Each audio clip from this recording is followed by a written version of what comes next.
Karibu katika chaneli yetu ya Mautundu Online, na kama ni mara yako ya kwanza kutembelea katika chaneli hii, subscribe chini ya video hii na hautopitwa na habari zetu za kiburudani zinazokiki na kumake headline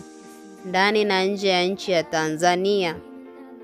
Ile siku watu walikuwa wakisubiria kwa hamu imeweza kwenda kutimia, maana siku ya leo ndio siku ya tukio la Juma Jux pamoja na Priscilla, na vile vile matroni wake pamoja na patron wameweza kuwasili na wamependeza vizuri kama wanavyoonekana ni Nandy na Billnass, na vile vile ameweza kuhudhuria msanii maarufu kutoka nchini Kenya ambaye anajulikana kwa jina la Bahati.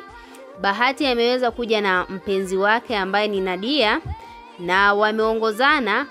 kutoka huko Kenya mpaka Tanzania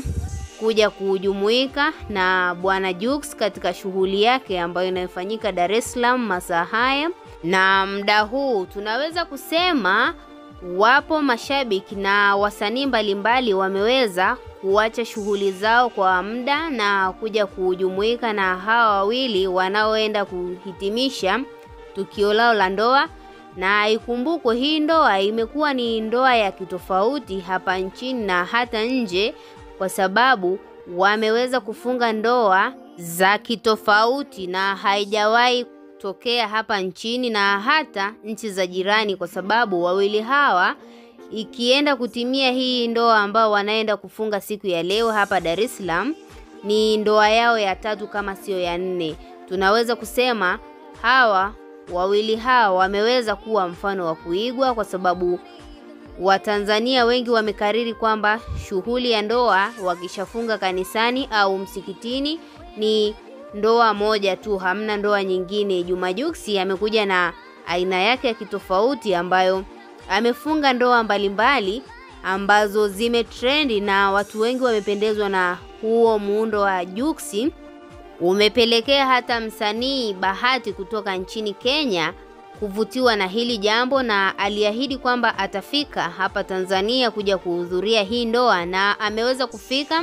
Tunaweza kuwaona katika ukumbi wameshawasili, wanasubiria tu tukio liweze kuanza rasmi na waweze kujumuika kwa pamoja, kwa sababu hiyo ndo kilichowafanya waweze kutoka huko kwao na kuja Dar es Salaam kuja kujumuika na familia ya Juma Jux pamoja na Priscilla katika tukio lao la ndoa ya mwisho. Na tunaweza kusema